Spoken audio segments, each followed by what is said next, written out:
Hello students, this is Utkarsh Bhargav. In this lecture, I'm going to continue with the unit number 2 of Indian Economic Development, class 11th Economics.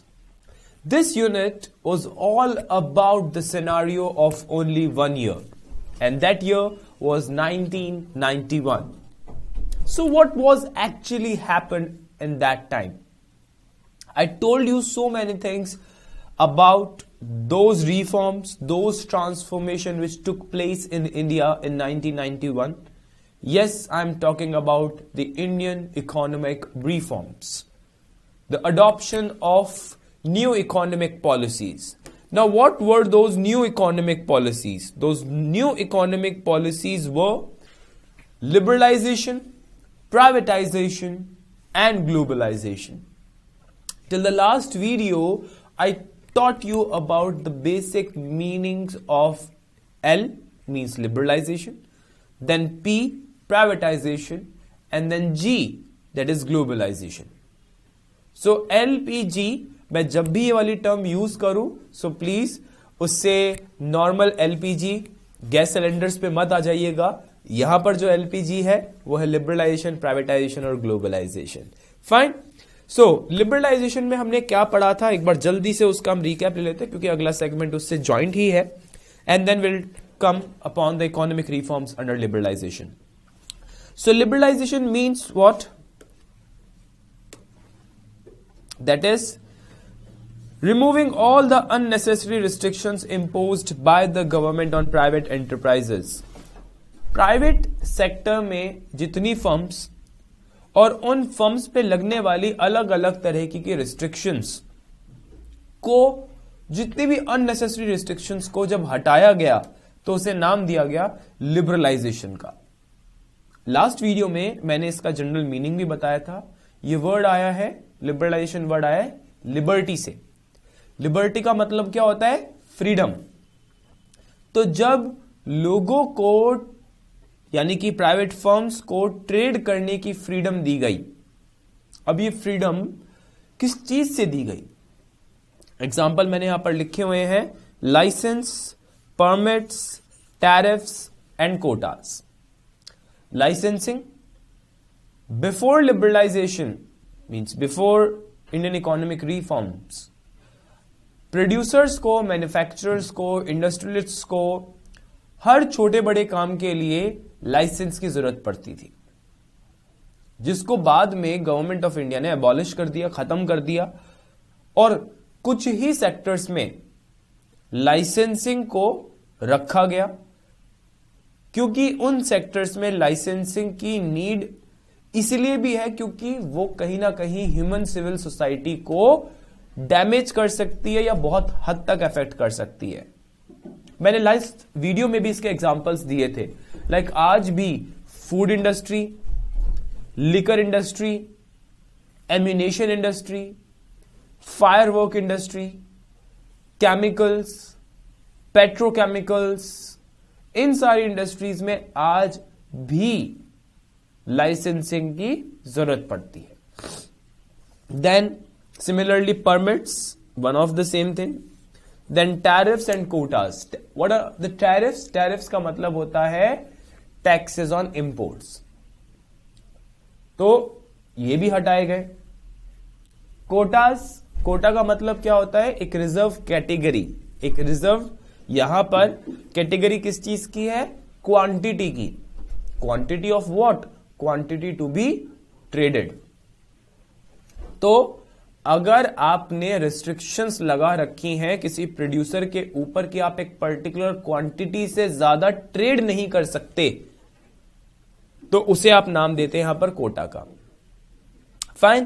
Then economic reforms under liberalisation क्या क्या आए थे? पहला, industrial sector reforms.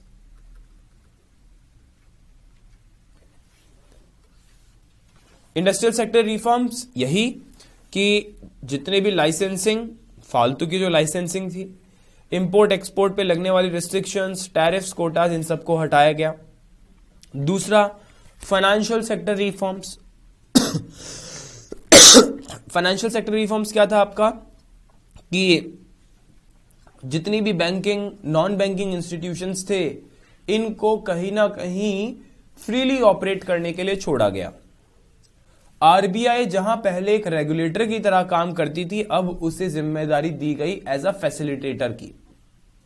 पहले RBI सारे rates वगैरह set करके banking and non banking institutions को पास ऑन करती थी, लेकिन आज की डेट में बैंकिंग और नॉन बैंकिंग के लिए छोटे मोटे इंटरेस्ट रेट सेट करना उनकी अपनी रिस्पॉन्सिबिलिटी है।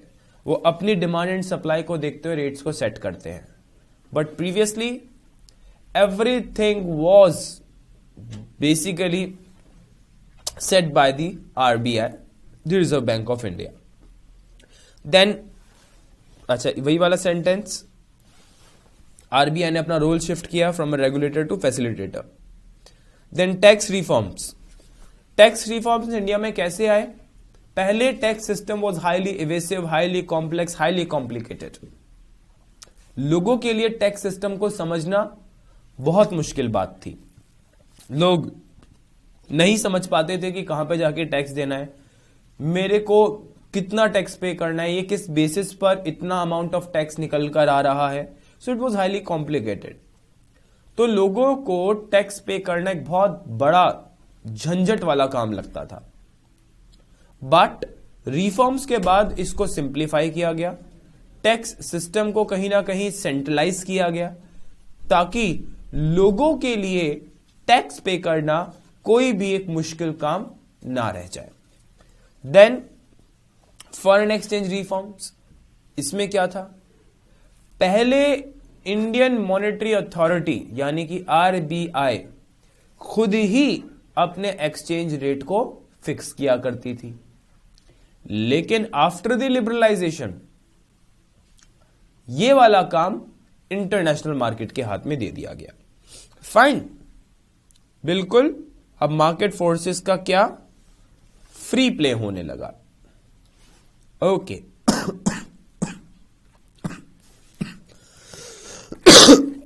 Now the next topic, privatisation. Now what is this privatisation? Guys, privatisation का मतलब क्या होता है कि जब आप अपनी इकोनॉमी के अंदर प्राइवेट सेक्टर को बढ़ावा दे रहे हो। किस तरीके से बढ़ावा दे रहे हो?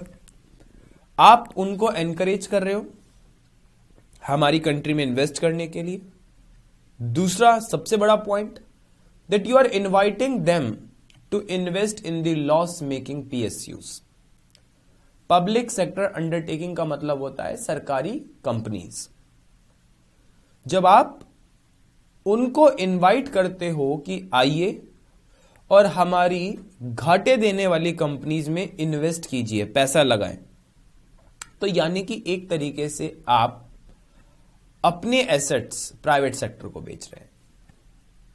तो you can say that privatisation means selling the PSUs, public sector undertakings, to the private enterprises. So please take a look at the definition. Privatization means promotion of private sector by inviting them to invest in the economy and in the public sector enterprises, public sector undertaking, PSUs जिसे हम बोलते हैं. अब you must be thinking कि इसमें कौन सी समझदारी है.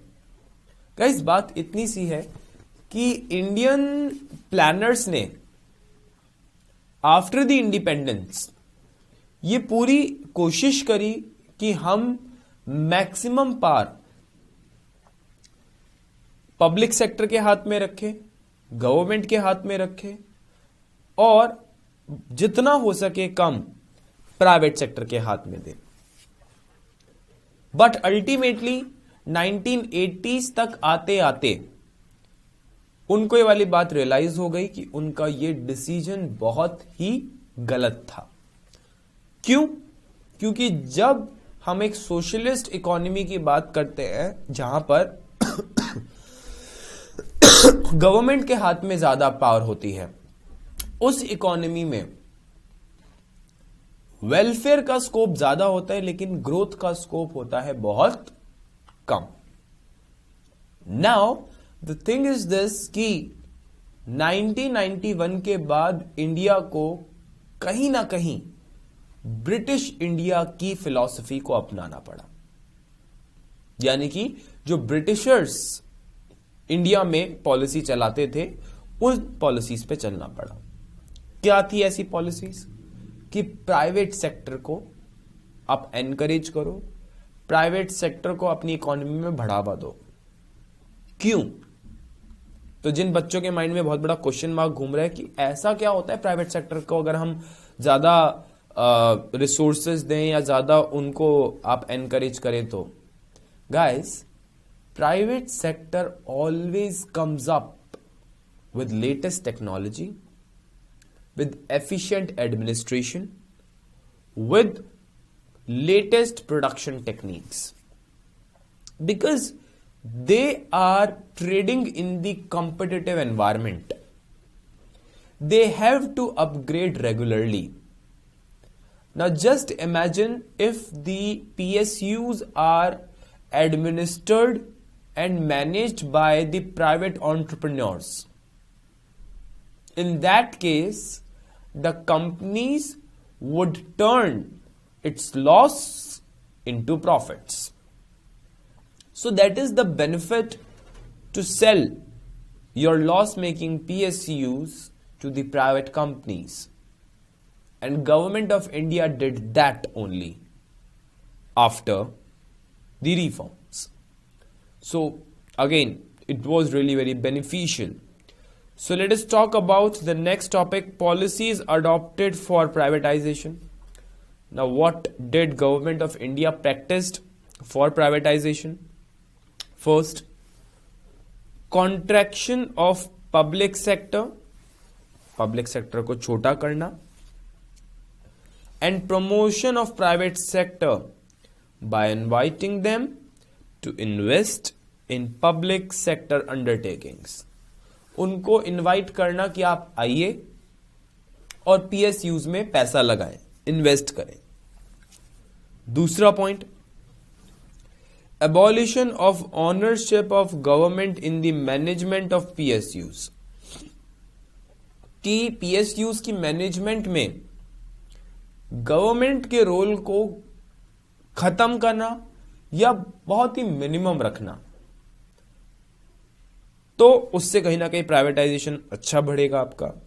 To convert the loss making PSUs into the profit making enterprises, ताकि इन घाटा देने वाली पीएसयूज को, सरकारी कंपनीज को बदला जा सके प्रॉफिट देने वाली कंपनीज में। तो ये भी बड़ा फायदा। और तीसरा, sale of shares of PSUs to the private enterprises and the public, कि ओपन मार्केट में PSUs के शेयर्स को बेचा गया ताकि फंड्स आए पब्लिक के बीच में, प्राइवेट सेक्टर के बीच में। इनमें PSUs के शेयर्स को रिलीज किया गया ताकि हर कहीं से फंड्स निकाले जाएं और कलेक्टिव ओनरशिप हो, जिसका बेनिफिट यह हुआ कि प्राइवेट सेक्टर ने जैसे इंटरफेयर करना स्टार्ट किया तो हमारी पीएसयूज के लिए बहुत बड़ा बेनिफिट आया। अब बात की जाए इंपैक्ट्स की, क्या असर पड़ा। पहला point, privatisation induces efficiency and profitability in the loss making PSUs, कि प्राइवेटाइजेशन की वजह से एफिशिएंसी तो आई ही आई, साथ में प्रॉफिटेबिलिटी भी आई। किन में? घाटा देने वाली पीएसयूज में। नाउ एफिशिएंसी और प्रॉफिटेबिलिटी से मतलब आपको पता चल ही गया होगा कि लोग ज्यादा एफिशिएंटली काम करने लग गए, कंपनीज के जो मुनाफे थे वो बढ़ने चालू हो गए। दूसरा point, private industries use modern technology. Private industries modern technology का इस्तेमाल करती हैं। आपने कभी बात नोटिस करी हो कि जितनी भी बड़ी ब्रांड्स हैं या बड़ी एमएनसीज हैं वो आएंगी लेटेस्ट टेक्नोलॉजी के साथ। एग्जाम्पल, बहुत सारे एग्जाम्पल्स हैं। आप एक नॉर्मल बर्गर शॉप पे जाइए एंड देन आप मैकडोनल्ड्स में जाइए, you will feel that change, you will experience that change. They means in McDonald's they are based on highly technical things, lots of machineries are there. And if we talk about a local burger shop, they are doing everything in the traditional way mostly. So when they come up with high standards with the latest technology, which acts like a lesson, like a new thing which our producers can adopt. Means you can feel the difference. And efficient productive methods to improve the standards of loss-making PSUs. So when the private enterprises enter in the market, again, efficiency comes with them because they have a very huge experience. You can say that they have now the exposure of the whole world. I'm taking the example of McDonald's. You can take the example of KFC, Domino's, or the big brands like Honda, Toyota, Samsung, Apple.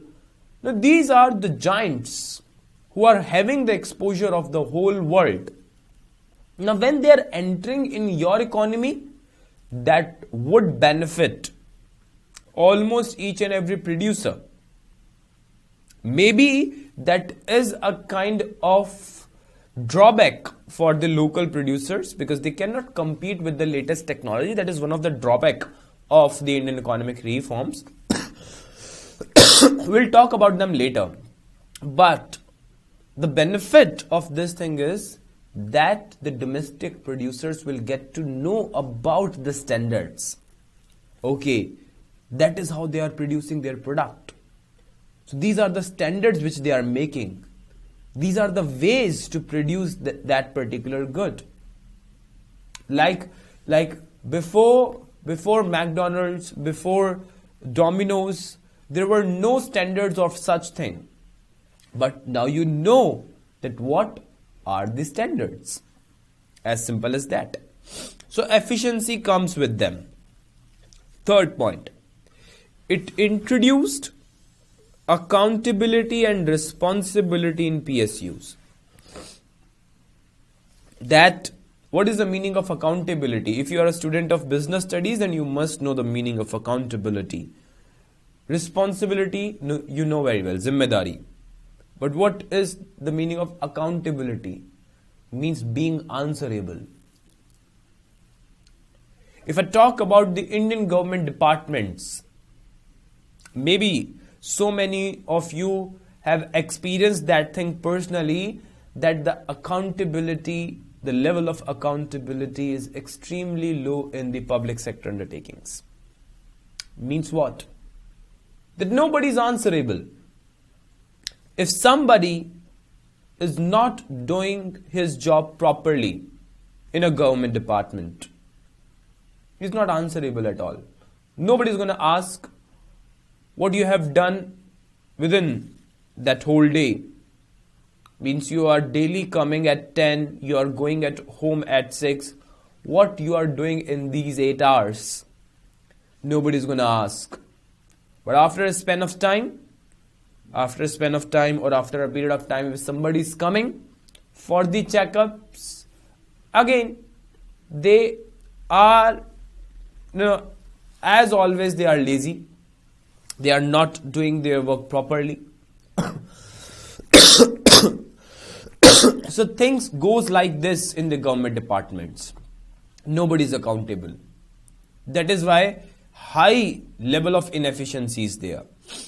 And you know very well the level of responsibilities. But when the role of private sector entered in the PSUs, everything changed. Because in private sector, there is 100% accountability and responsibility of yours. If you are found guilty at any point of time, you will be fired. The thing is this, कि हमेशा एक आपके ऊपर एक तलवार लटकती रहती है कि जहां आपसे गलती हुई या जहां पर आपसे मिस्टेक हुई, you will be replaced. You will be fired. Because you are answerable, because you are accountable. This is the thing. So, because of privatization, accountability came, responsibility came. Fourth point. It reduced the budgetary deficit. What's the meaning of budgetary deficit? When the government expenditures are greater than government receipts. कि जब सरकार का खर्चा ज्यादा होता है और रिसीविंग्स होती हैं कम, उसे आप नाम देते हैं बजटरी डेफिसिट का, which results from expenditure on loss making PSUs. कि डेफिसिट है मतलब खर्चा ज्यादा है. खर्चा ज्यादा है तो क्यों है? खर्चा ज्यादा है तो क्यों है वो? क्योंकि सरकार अपना पैसा खर्च कर रही है लॉस मेकिंग PSUs पे, घाटा देने वाली कंपनीज पे. Fine. So this is the thing. Now there is a note, guys, that the last word is PSU. Now there is a note. That note is really very important. What is the note? The government has decided to give special treatment to some of the important profit-making PSUs, and they are given the status of Navratnas. Okay, जरा पहले इतने तक समझते हैं. जब बात privatisation की आई ना गाइस इंडिया में, तो एक लंबी चौड़ी लिस्ट बनाई गई उन कंपनीज की, उन PSUs की जो इंडियन बजट पे बहुत बड़ा बोझ थी. क्यों? उनका लॉस इतना हाई था. लेकिन कुछ कंपनीज ऐसी भी थी, सरकारी कंपनीज PSUs कुछ ऐसी भी थी जो बहुत अच्छा प्रॉफिट कमा के दे रही थी. उन कंपनीज को जॉइंटली इंडियन गवर्नमेंट ने नाम दिया नवरत्न. नवरत्न, आई गेस हमारे सारे व्यूअर्स ने ये नाम सुना हुआ होगा. अकबर के 9 रत्न थे, जिसमें उनके बड़े सारे कलाकार लोग थे, उनके जो उनको सजेशंस देते थे, उनके मंत्री लोग, तो बीरबल से लेके तानसेन तक सब नवरत्न के पार्ट थे. तो 9 रत्न हुआ करते थे. उसी तरीके से सरकार ने उस समय 1991 में अपनी 9 कंपनीज को साइड में रखा कि ये तो ह्यूज प्रॉफिट मेकिंग कंपनीज है. ऐसी कौन सी कंपनीज थी? आज की डेट में 2016 में इसका लास्ट वो हुआ था, आप जैसा स्क्रीन पे देख भी सकते हैं. नवंबर तक, जून 2016 तक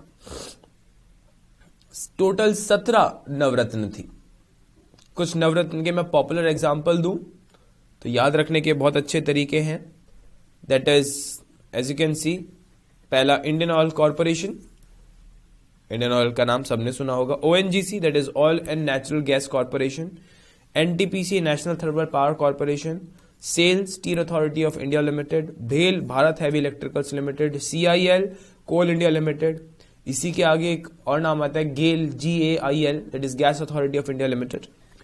सो there are 17 Navratnas now, and there are more than 80 mini Ratnas. So many little government departments, government, small firms who are making huge profits for the government, and they are known as mini Ratnas.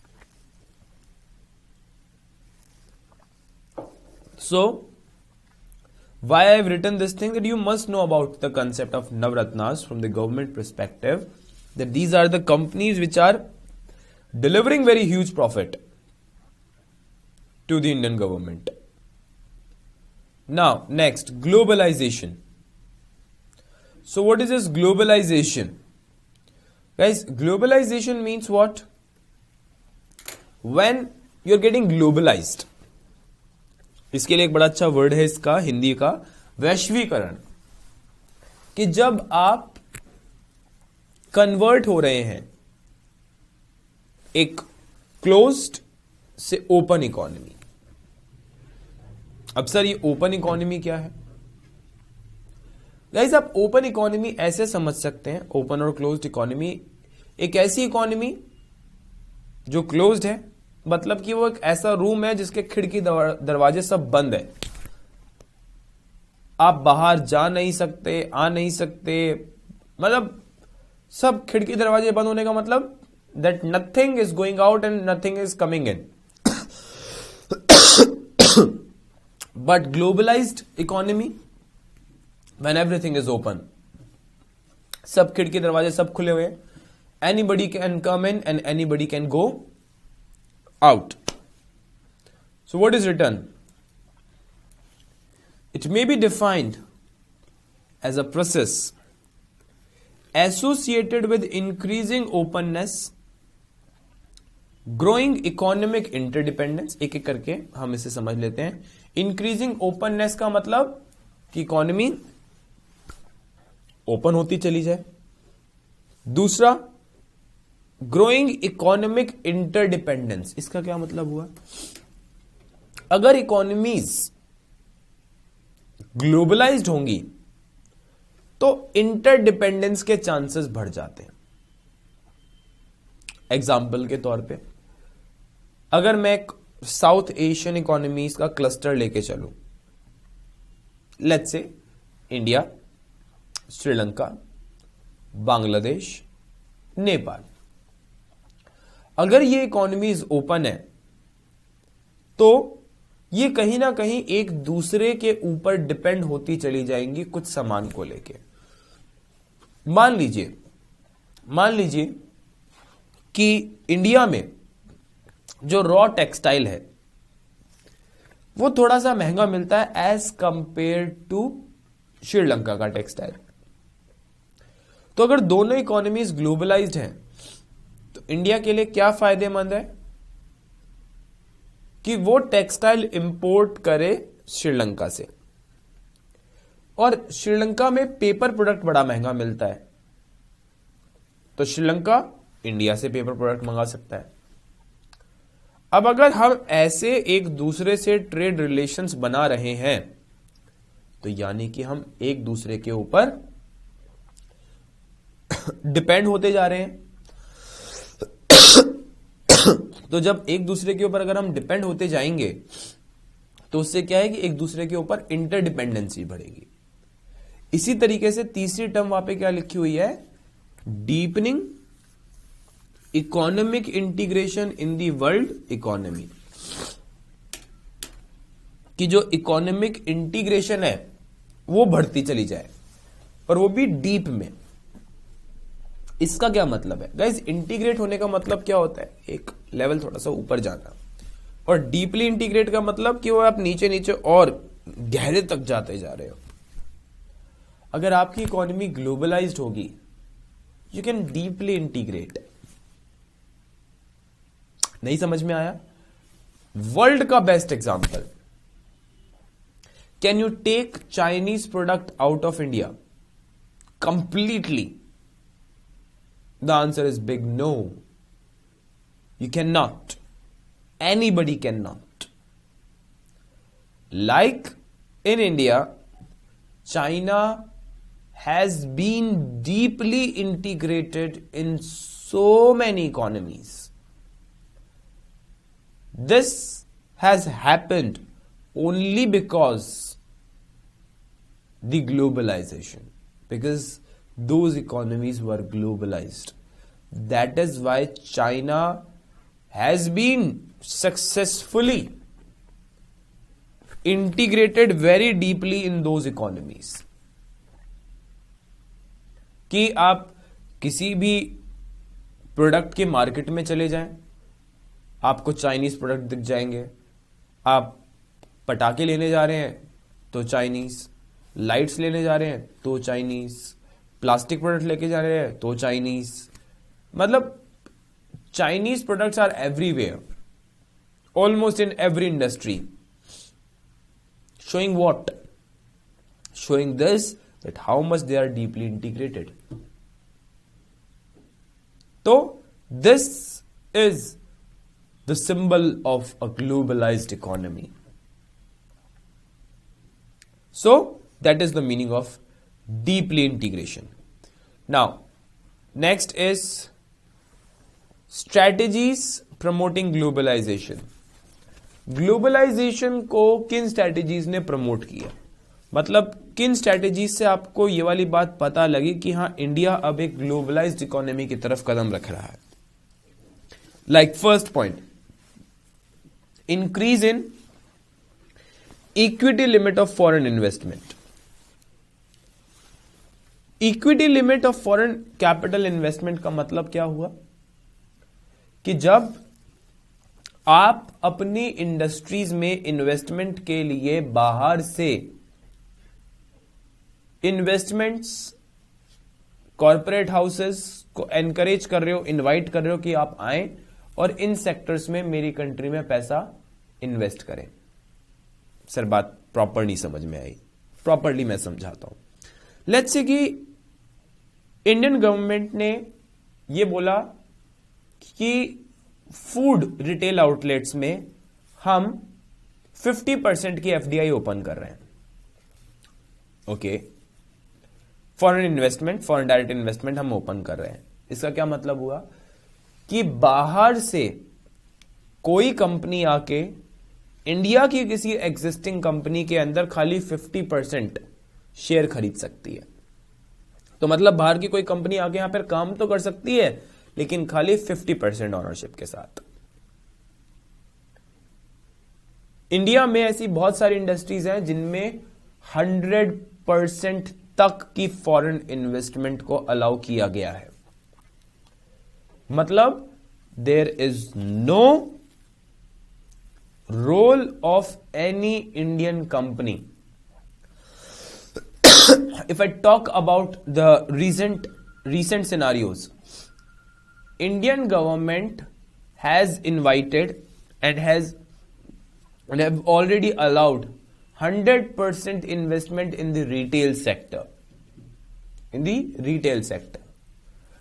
In automobiles there is 100% and in so many industries there is 100%. Fine. So, equity limit of foreign capital investment was raised from 40 to 51%. And recently it is up to 100% in many sectors in India. कि आप आए, आपको बस Indian government से licence लेना है, आपको कोई डोमेस्टिक कोलैबोरेटर ढूंढने की जरूरत नहीं है, आपके पास पैसा है, आप आए, अपना प्लांट लगाए, अपनी प्रोडक्शन यूनिट स्टार्ट करें, अपना बिजनेस करें. और वहीं अगर 40 या 51% की बात की जाए तो आप आ रहे हैं, पहले आपको कोई कोलैबोरेटर ढूंढना पड़ेगा जिसके साथ आप कोलैबोरेट करें एंड देन फिर आप अपना बिजनेस स्टार्ट करें. दूसरा, लॉन्ग टर्म ट्रेड पॉलिसी, कि ट्रेड पॉलिसी हो लंबे समय के लिए.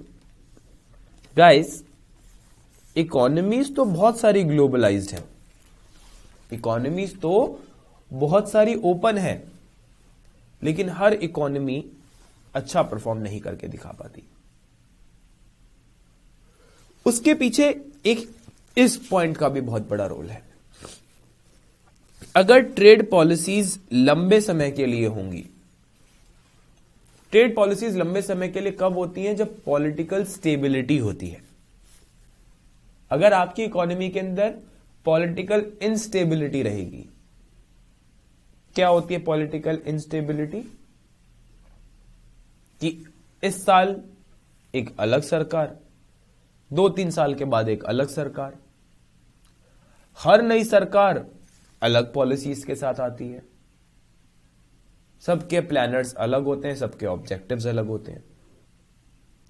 लेकिन इन सारी चीजों के अंदर जो पिस्ता है बीच में, जिसको सबसे ज्यादा प्रॉब्लम फेस करनी पड़ती है, वो होता है एक प्रोड्यूसर। सपोज करो कि आज की डेट में एक गवर्नमेंट एक पॉलिसी बिल्ड करी और उस पॉलिसी से अट्रैक्ट होके कोई इन्वेस्टर कनाडा से इंडिया आ गया कि इंडिया में अब मैं अपना बिजनेस करूंगा। मान लो वो पॉलिसी क्या थी, एग्जाम्पल के तौर पे मान लो वो पॉलिसी थी चीप लैंड, कि आपको लैंड अलॉट किया जाएगा और आपको लेट्स से कि मार्केट रेट उस लैंड का है 50 crore, you have to pay only 30 crore and in से 7 और 8 installments in every consecutive year. Example मैं लेके चल रहा हूं। तो ये इस साल एक गवर्नमेंट थी, उस गवर्नमेंट ने वाली कमिटमेंट करी थी और उस कमिटमेंट के चक्कर में एक नहीं 3, 4, 5 इन्वेस्टर्स आ गए। एक साल के बाद सरकार बदल गई, सरकार पावर से बाहर हो गई कुछ अनफोर्सीन सर्कमस्टांसेस की वजह से। नई सरकार इलेक्ट हुई और नई सरकार ने बोला हमें तो पिछली वाले के कोई पॉलिसी प्रोग्राम के बारे में ऐसा नहीं पता, हम नहीं मानते, हमारे तो नए होंगे और नए पॉलिसी के अकॉर्डिंग आपको 50 करोड़ ही पे करने हैं। तो उस बेचारे का क्या होगा जो इतनी दूर से यहां पर पैसा लेकर आया हुआ है, इन्वेस्टमेंट कर रहा है, अपनी प्रोडक्शन स्टार्ट करने की कोशिश कर रहा है। तो फॉरेन इन्वेस्टर्स दूर भागते हैं ऐसी इकोनॉमी से जहां पर पॉलिटिकल इंस्टेबिलिटी होती है। जैसे मैं again that is one of the best examples from the south Asian countries among the whole Asian countries. Do you know about this interesting fact that since independence, Pakistan got the independence just one day before than ours. They got independence on 14th August 1947. Till this date, none of the Prime Minister in Pakistan has ever completed his or her term. जो उनका proper term है कोई आज तक उसे पूरा नहीं कर पाया। किसी ना किसी वजह से सरकार बदल जाती है। अब आप खुद बताएं कि क्या ऐसी इकोनॉमी के अंदर कोई इन्वेस्ट करना चाहेगा? बिल्कुल भी नहीं। और वहीं अगर मैं बात करूं कि एक ऐसी इकोनॉमी जहां पर पॉलिटिकल स्टेबिलिटी अपने हाईएस्ट लेवल पर है, यानी कि चाइना, आपको अगर नॉलेज हो तो in China there is single party system, there is only one party, that is People's Republic of China, Republican party. So that single party system encourage, attracts the foreign investors. Look, we are going to get the maximum level of political stability in that country. Only the leaders will change, not the party. And the agendas, policies, programs are constructed by the party, not the leaders. Fine? The thing is this.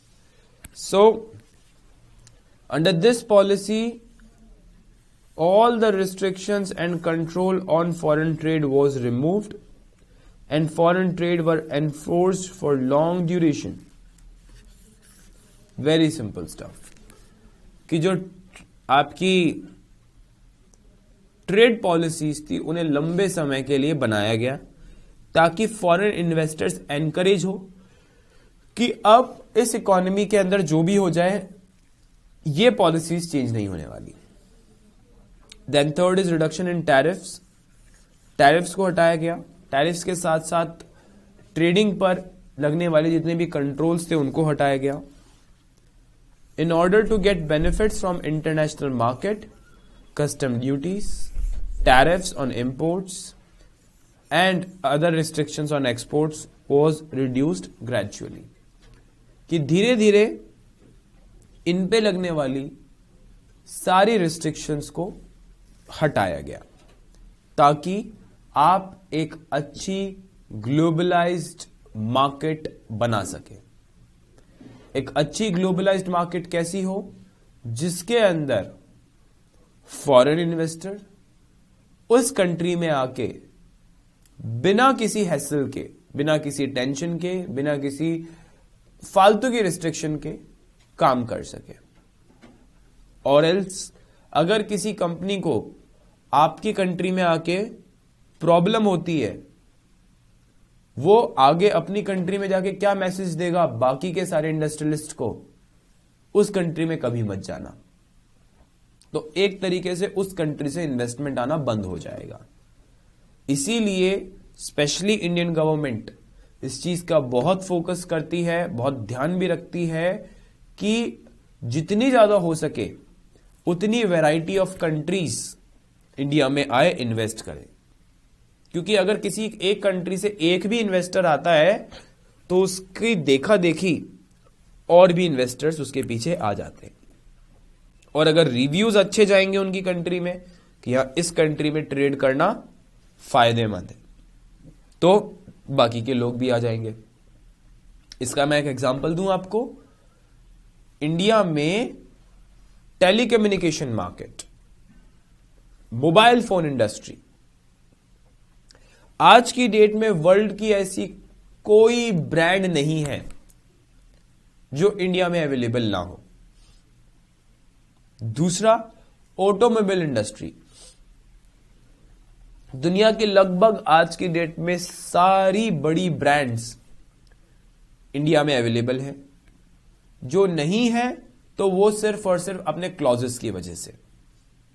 Her company के अपने अलग clauses होते हैं, लेकिन India ने किसी भी company को कभी रिजेक्ट नहीं किया कि आप इंडिया में ट्रेड नहीं कर सकते। वो सिर्फ अपने क्लॉजेस की वजह से इंडिया में नहीं आए। बाकी देखा जाए तो ऑटोमोबाइल इंडस्ट्री में हर बड़ी ब्रांड आपके पास, आपके ऑप्शंस में अवेलेबल है। And that has happened only because of this globalization. Fine, चलिए जल्दी से एक टॉपिक हम और कर लेते हैं, पॉजिटिव इंपैक्ट ऑफ रिफॉर्म्स। बहुत ही डायनेमिक टॉपिक है ये। अगर मैं रिफॉर्म्स के पॉजिटिव की बात करूं तो बच्चों को इसका आंसर करने में ज्यादा कोई प्रॉब्लम नहीं आती। इनफैक्ट जो थोड़े से क्रिएटिव स्टूडेंट्स हैं वो तो इसके बहुत सारे पॉइंट्स खुद ही बना देते हैं। बट अगेन हम हेल्प करते हैं कि क्या बेनिफिट्स हुए इंडिया में रिफॉर्म्स लाने के। तो देखा जाए, जैसा मैंने आपको लास्ट वीडियो में बताया था, बेनिफिट्स तो बहुत सारे। आज की डेट में जो आपको मार्केट देखने को मिल रही है, जो फ्लरिश्ड मार्केट आपको देखने को मिल रही है, उसके पीछे का सिर्फ एक लौता रीजन है, वो है 1991 के रिफॉर्म्स। पहला पॉइंट हमने क्या लिखा हो यहां पर? Increase in foreign investment. आपकी इकोनॉमी में रिफॉर्म्स आए तो उसका सबसे पहला और सबसे बड़ा बेनिफिट जो आपको मिला कि आपकी कंट्री में बाहर से आने वाला पैसा, उसके इनफ्लोज बहुत ज्यादा बढ़ गए। अभी आपको मैं डेटा दिखाऊंगा, आपको डेटा से ही अंदाजा हो जाएगा कि कितना बड़ा चेंज आया। Please take a look. Private foreign investment has taken a jump after the adoption of new economic policies, NEP यानी कि LPG. This has been a great relief to the Indian planner because Indian economy was not generating enough of surplus for reinvestment. India के पास इतना भी पैसा नहीं था कि उसे वो आगे घुमा के री इन्वेस्ट कर सके, क्योंकि इकोनॉमी से आपको टैक्स रेवेन्यू ही नहीं मिल रही थी, पैसा ही नहीं आ रहा था। लेकिन रिफॉर्म्स ने जो एटमॉस्फेयर क्रिएट किया इंडिया में, जो कॉम्पिटिटिव एटमॉस्फेयर क्रिएट किया, जिसकी वजह से दुनिया भर की इंडस्ट्रीज आई, ट्रेडिंग करना स्टार्ट किया। एक कट थ्रोट कंपटीशन इंडिया में क्रिएट किया, जिसका रिजल्ट ये है कि आज इंडियन कंज्यूमर के पास बोला जाए तो बहुत ही ज्यादा वैरायटी अवेलेबल है। आप कंफ्यूज हो जाएं, आपको प्रोडक्ट को ढूंढने में, आपका मनचाहा प्रोडक्ट ढूंढने में आपको महीनों महीनों लग जाते हैं, because you have huge variety now. Take a look at the stats. The foreign investment increased from about $100 million in 1991 to $36 billion in 15-16। जो बच्चे अभी तक इसको मिलियंस और बिलियंस की वजह से नहीं समझ पाए, उनके लिए मैं बता दूं,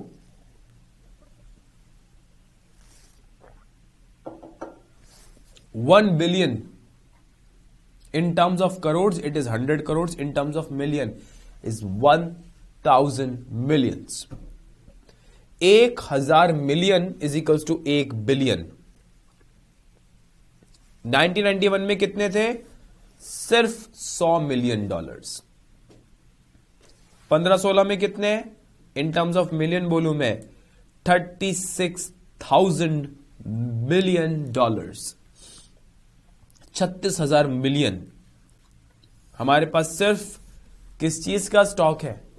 हमारे फॉरेन इन्वेस्टमेंट का। कि इतना पैसा तो हर साल हमारे पास एक तरीके से बाहर से आ रहा है। तो बड़ी नॉमिनल सी बात है कि जब इतनी फॉरेन इन्वेस्टमेंट हो रही है आपकी कंट्री में, तो उससे आप ही की इकोनॉमी का स्टैंडर्ड बढ़ेगा। अल्टीमेटली ये सारा पैसा हमारी ही इकोनॉमी में तो लोगों की इनकम बन रहा है। अगर वो बिजनेस करने के लिए यहां पर आ रहे हैं तो हमारे ही लोगों को हायर करेंगे, हमारी ही रिसोर्सेज को इस्तेमाल करेंगे, हमारी ही इकोनॉमी को अपग्रेड कर रहे हैं, हमारी ही इकोनॉमी का स्टैंडर्ड ऑफ लिविंग बढ़ा रहे हैं। दूसरा point, drift from monopoly to competitive market. Reform से पहले इंडियन मार्केट में कहीं ना कहीं मोनोपोली बनी हुई थी। क्यों? क्योंकि सरकारी कंपनीज ही अपना राज करके बैठी हुई थी। आप बोल सकते हो कि थोड़ी सी कंपनीज थी जो इंडिया में राज कर रही थी। बट ग्लोबलाइजेशन के बाद इतनी सारी इंडस्ट्रीज, इतनी सारी फर्म्स ने इंडिया में एंट्री ली कि जिसकी वजह से मार्केट बहुत ज्यादा हो गई कॉम्पिटिटिव, एक्सेस में कॉम्पिटिटिव। वही के रिजल्ट आज आपके सामने है। आप क्लोथिंग से लेकर, आप एक शर्ट लेने जा रहे हैं या टीवी लेने जा रहे हैं, या आप एक आईपॉड खरीद रहे हैं, या फिर आप वॉशिंग मशीन खरीद रहे हैं, you have so many options presenting what? That yes, we are living in a competitive market. So take a look at this point. Launch of new economic policies has caused a significant shift in the structure of Indian market. Indian markets are now more competitive in nature, which results in more efficiency and more growth. कि Indian markets अब पहले के मुकाबले बहुत ही ज्यादा competitive हो चुकी हैं और देखा जाए तो बहुत ज्यादा एफिशिएंट भी हो चुकी है। कि जो समझदार डोमेस्टिक प्रोड्यूसर होगा वो इस कंपटीशन से अपना फायदा उठाएगा। अपना फायदा कैसे?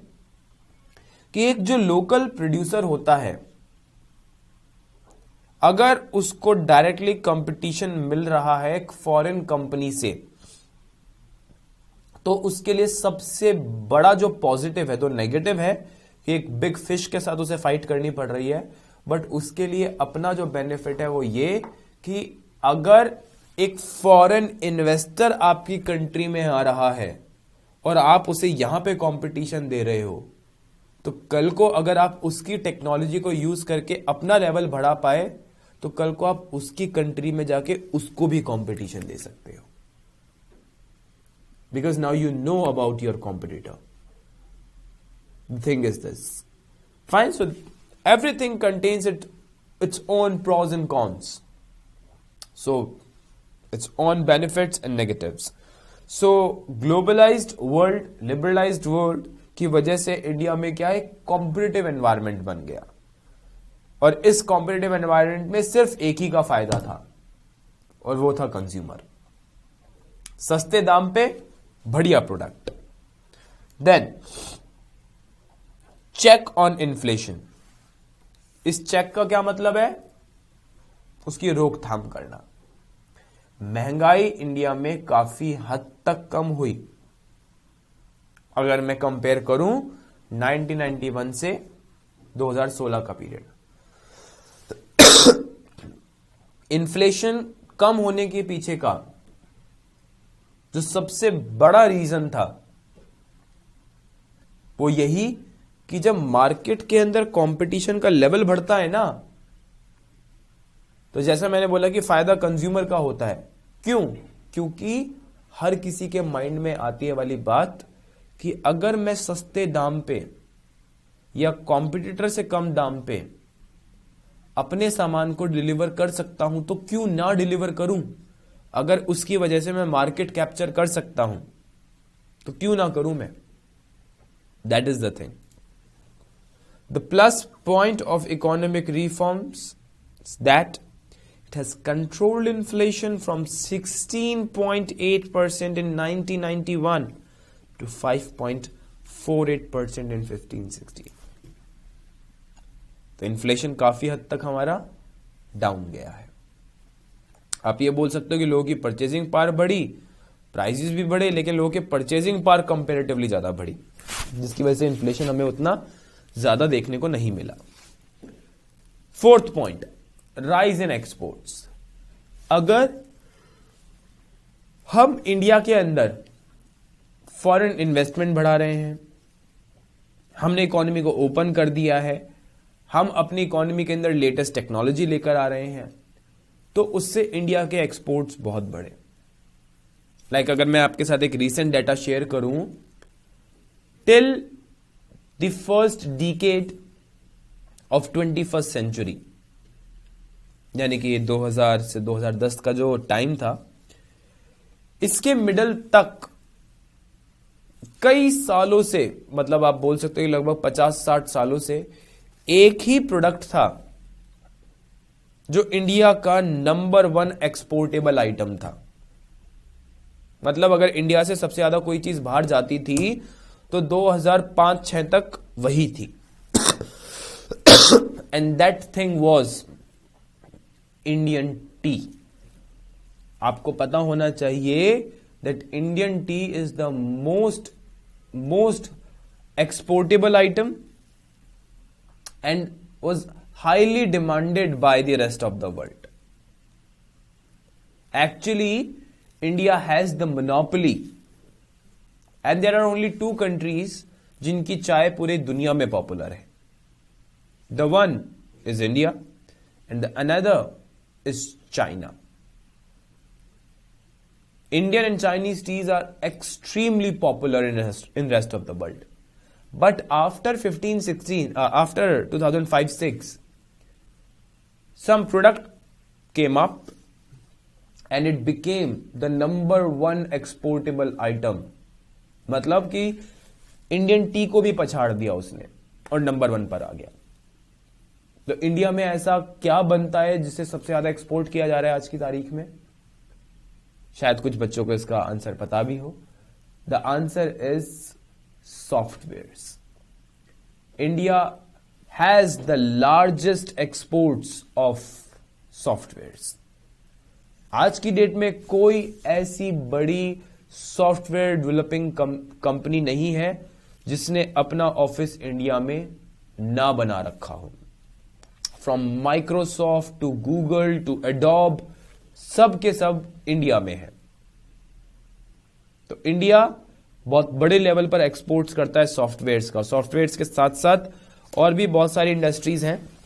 After reforms, India experienced drastic increase in textiles, IT industry, auto parts, etc. तो इंडिया ने एक्सपीरियंस किया बहुत बड़े लेवल पे एक्सपोर्ट्स में चेंज अपना। 5वां point, rise in economic growth.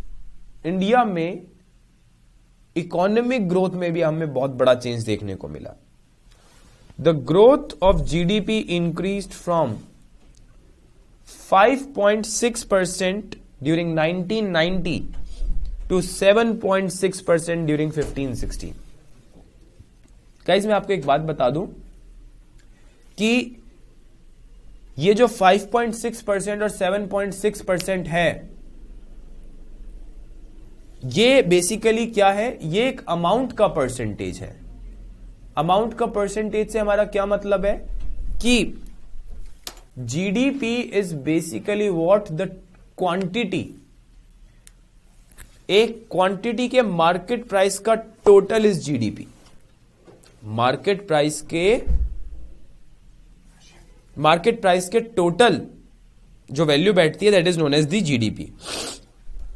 तो पहले हमारी जीडीपी की वैल्यू भी छोटी थी और वो बढ़ती थी 5.6% से। अब वैल्यू और बड़ी हो गई है, लेकिन वो एक बड़ी परसेंटेज से बढ़ रही है। सो जीडीपी के अंदर तो नो डाउट बहुत बड़ा चेंज आया है। You should know about this thing that now India is on the 3rd position in the total GDP on the basis of PPP, purchasing power parity. That's a higher concept, but India is now on the 3rd position. And number 1, that is China. Number 2, USA. 3rd is India. So yes, now the GDP is really very high in India. The 6th and the last point, rise in foreign exchange reserves. Foreign exchange, India में foreign exchange reserves भी बहुत ज्यादा बढ़ चुके हैं। I hope कि आप लोगों ने लास्ट वीडियो में अच्छे से वाली बात सुनी होगी कि फॉरेन एक्सचेंज की एक कंट्री में क्या इंपॉर्टेंस होती है। Foreign exchange, these are the currencies except your domestic currency. हमारे इंडियन रुपीज को छोड़ के सब कुछ मेरे लिए क्या है, फॉरेन एक्सचेंज। और फॉरेन एक्सचेंज का स्टॉक होना एक कंट्री में ये बहुत अच्छी बात होती है। एक्चुअली एक इकोनॉमी की वेल्थ का एक ये बहुत बड़ा सिंबल है। मैं ये नहीं बोलूंगा सिर्फ यही है, लेकिन हाँ ये एक बहुत बड़ा इंडिकेटर है कि जितनी ज्यादा आपके पास फॉरेन एक्सचेंज रिजर्व्स होंगी उतना ज्यादा कहीं ना कहीं आपकी कंट्री डोमिनेटिंग होगी। तो कितनी वैल्यू उसकी बढ़ी है। Foreign exchange reserves increased from 368.3 billion in 2016. Okay, increased to this much, which was only 3.7 billion in 1990. So you can say that there is almost how much? आप बोल सकते हैं कि 100 times से भी ज्यादा, थोड़ा सा ज्यादा इंक्रीज हुआ है, which is a very huge increment. पहले कितना था, सिर्फ 3.7 बिलियन, जिसे आप बोल सकते हो लगभग $3700 मिलियन। लेकिन वहीं 2016 में कितना है, 368.3 बिलियन। जरा आप इन्हीं दोनों अमाउंट से इमेजिन कर सकते हैं, दोनों बिलियंस में है, इमेजिन कर सकते हैं कि आज की डेट में इंडिया का ट्रेड किस लेवल पे पहुंचा हुआ है, इंडिया किस लेवल पर एक्सपोर्ट कर रही है, जो इतना बड़ा अमाउंट उनके पास फॉरेन एक्सचेंज रिजर्व का इकट्ठा हो रखा है। तो ये सब क्या है, आपके पॉजिटिव्स, यानी कि अच्छी बातें रिफॉर्म्स की। हम हमारी नेक्स्ट वीडियो के अंदर स्टार्ट करेंगे नेगेटिव इफेक्ट से। मैं अभी नहीं दिखाता negative effects because I want you to think a bit. आप सोचें उसके ऊपर कि क्या नेगेटिव होंगे रिफॉर्म्स के। Fine, so the chapter is really very interesting guys, और इसके इंटरेस्ट को हम बनाए रखेंगे हमारी नेक्स्ट वीडियो में। Till then keep revising, study hard guys, because again ये सारी चीजें अगर आप नहीं पढ़ेंगे रेगुलरली तो दिमाग से वॉश होना उनका तय है। So please study hard, keep studying, take care of yourself. We'll catch you soon in the next video. Thank you so much guys.